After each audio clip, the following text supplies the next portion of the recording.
Hi guys! Magluluto tayo ngayon dito sa camping oven ko. Lutuin natin is nilagang baka. Masarap magluto sa kahoy, kaya dito namin niluluto pag nagsasabaw kami. Kasi nga, makulimlim ang araw ngayon. So, kaya magsasabaw tayo. Yan ang ating ulam ngayong pananghalian. Nilagang baka. Tignan natin ito. Mausok.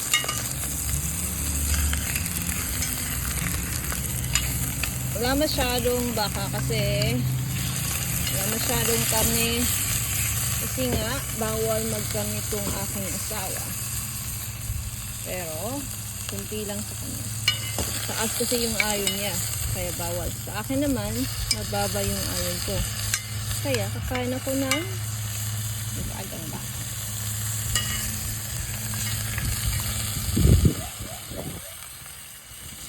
So, yan yung pananghalian natin ngayon. Samahan niyo ako. Lutuin ang aking nilagang baka. At samantala, ang aking kapitbahay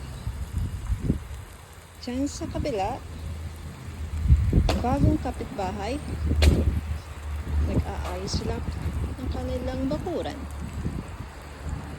Balik tayo dito sa aking nilagang baka.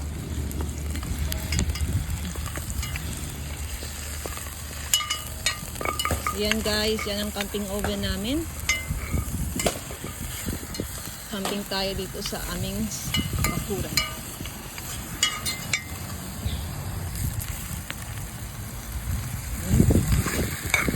Ko na lahat kasi mainit. Masyadong mainit. Mainit yung tapo. Hindi yung panahon. Spring na dito sa amin sa Australia. So, medyo malamig-lamig pa rin. Ngayon, mausok. Umulan kahapon kaya medyo green grass tayo ngayon. Tingnan nyo. Berdeng-berde yung damo namin. Lulutuin natin. Inuhin natin ito. Paghahaluin.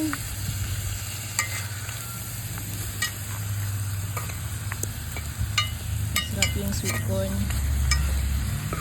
Masarap yung sweet corn.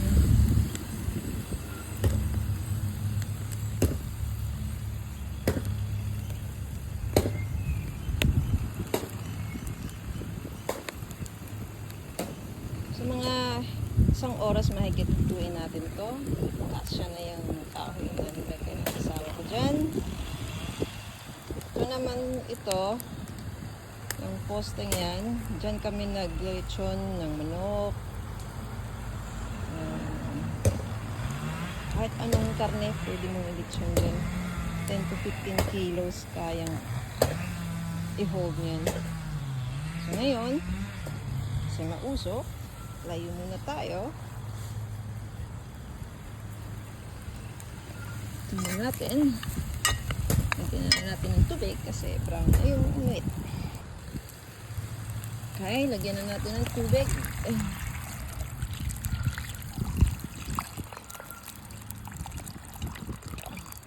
Ayan, natin.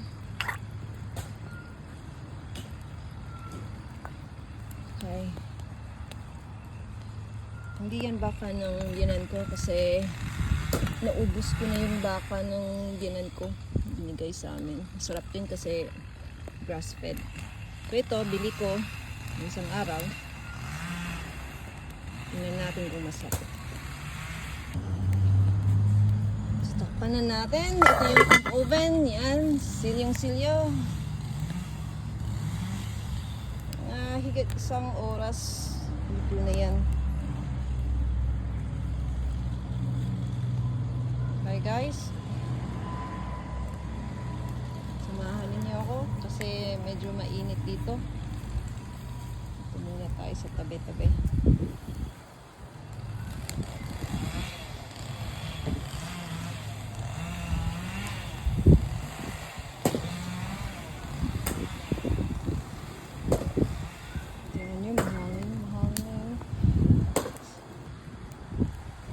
hinihintay natin maluto yan, tingnan muna natin dito sa aming backyard. Kita ko sa inyo yung macadamia namin.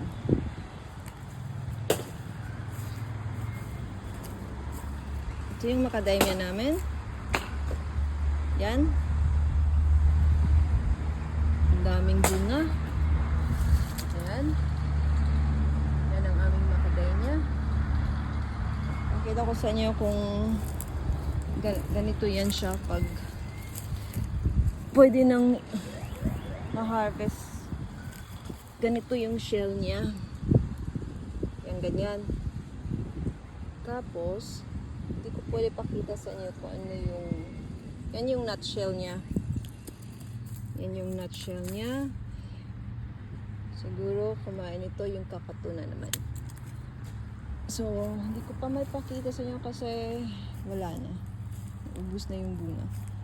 Siguro mga December, pwede na itong harvest. Hindi namin na-harvest yan. Nahuhulog lang yan. Tsaka, nakakabagot na kainin kasi yung dami nila. Ganyan yan. So, pag ganyan, nakikita ninyo, brown na yung kulay. Magba-brown yan. Diyan yun na malalaman kung hinog na. Tsaka, ang dami yan. Ang daming bunga ngayon. Dalawang trees ito. Sa kabila yung isa. Sana makapagdala ko sa Pilipinas. Tingnan nyo, ang daming bunga.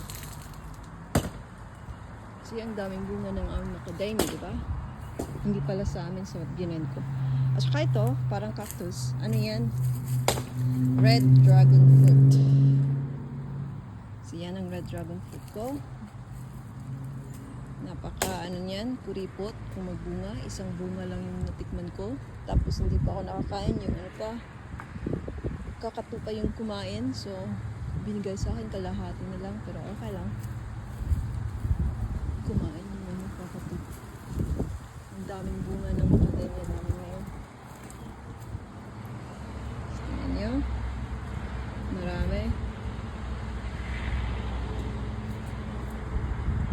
Diba, ang daming bunga. Ang mahal yata ng kilo nito. $30 a kilo. Tapos, hindi namin kinakain. Tingnan nyo, nahuhulog na yung bunga ngayon. Tingnan nyo. Yan. Nahuhulog yan sila. Na pag malakas yung hangin. So, ayan. Ito. So, nakikita ninyo. Ganyan yan. Masyado kasi nailaw. Ito.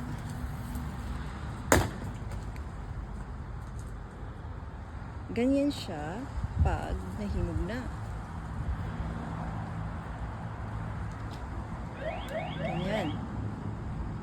So yan, mahuhulog na yan. Pero ang gagawin natin, kukunin natin. Ayan. So, ganyan yan. So yan ang macadamia. Okay? So, ito yung macadamia, guys. Alam nyo ba kung gaano? Tingnan nyo. Ito yung ano na siguro. Last, ano na to, 4 months na bunga, hindi pa nahulog ngayon pa lang. Tingnan nyo. Yan, macadamia. Matigas.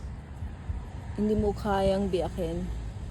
Nakabiyak nito yung vice ng asawa ko. Tapos, samahan niyo ako. Biyakin natin. If you have a look at the nut, it's got a narrow side and a wider side. So you try and always split against the grain. So you go on the wider side. So put him in the vice like that. He'll split easier then. Okay, guys. Lesson 101. Oh, see? That's how you crack the nut.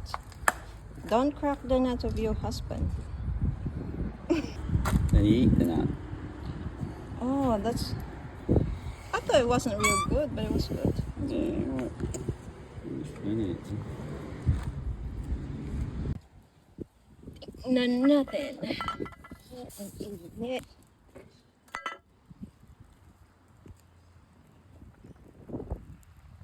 Kailangan ng tubig.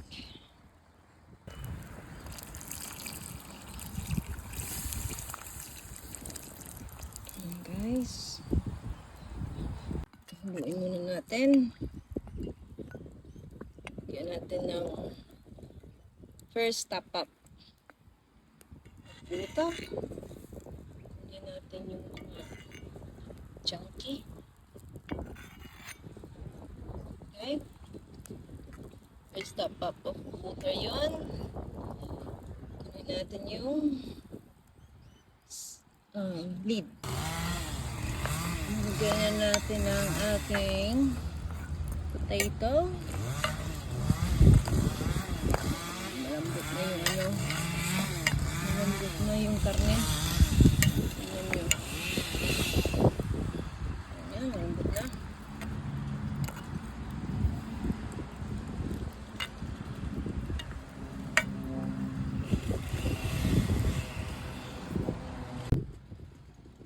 Ito, lalagyan lang natin ng vegeta. Kita niyo.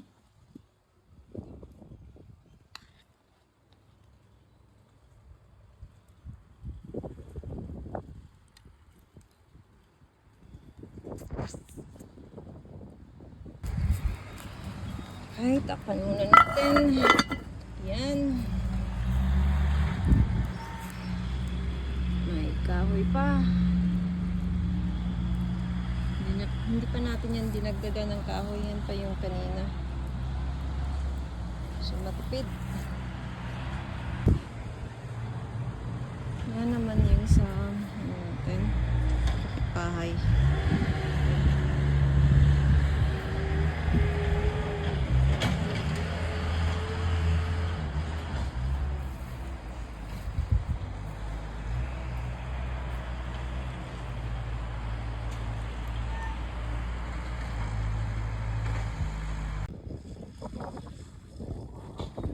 So, mga 5 minutes siguro, baka luto na to.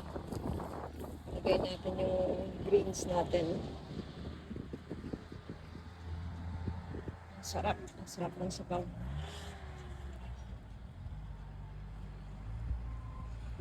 Last week, hindi kami nakapagluto sa kahoy dito kasi maulan, tsaka bawal. Bawal kasi may bushfire yung mga dalawang nangyari na mga sa kapila.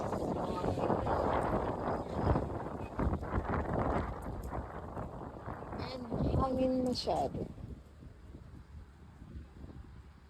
Hangin masyado guys.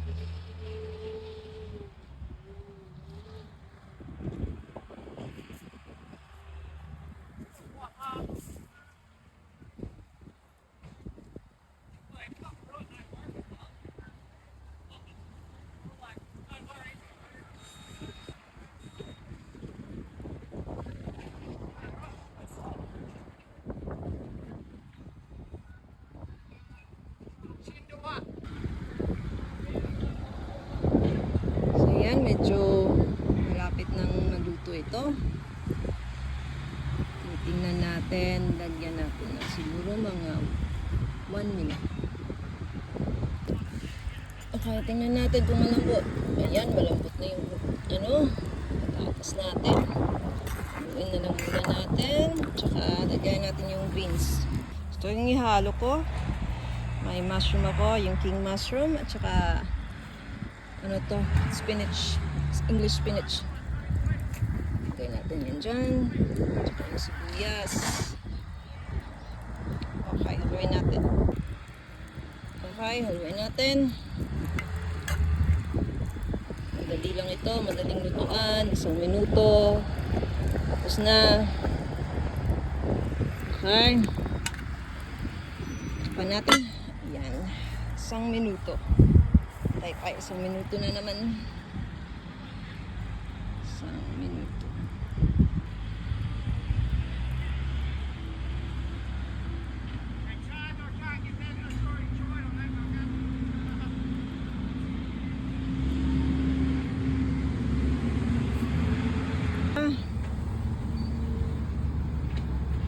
12:29 na guys.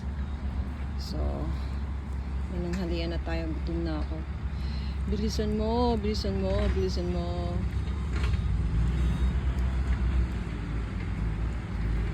Okay, ayan, 1 minuto na guys. Tawagin ko lang yung hubby ko para siya yung kumuha nito kasi mabigat tsaka mainit. Pakita ko sa inyo pag andun na siya sa taas. Wala pa siya dito sa baba. Okay? Okay guys, tingnan natin. Luto na. Ayan. Lalagyan ko pa yan ng oregano. I can't see any chili. Where's the chili? Yung asawa ko gusto ng sili. Oh, chili. So, yan yung oregano. Nilagay ko na. Yep, that's it. That's good. So, I want to know the rate from 1 to 10. I have to wait for it to cool down a bit. I think it's too hot. Okay. It's quite hot. Very hot, actually. Really dips. So, what is it?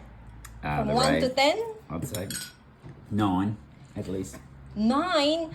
I didn't even get a perfect score, guys. Oh, that's a shame. Anyway, Needed a bit of chili in it, though. no, that's the 1 point I missed. Okay, I don't want chili because I'll have a gastro. I had to add my own chili, see? Yep, okay. Fair enough. Okay, guys, yan yung nilagang baka natin. So, don't forget to click like and subscribe, please. Bye. See you next time.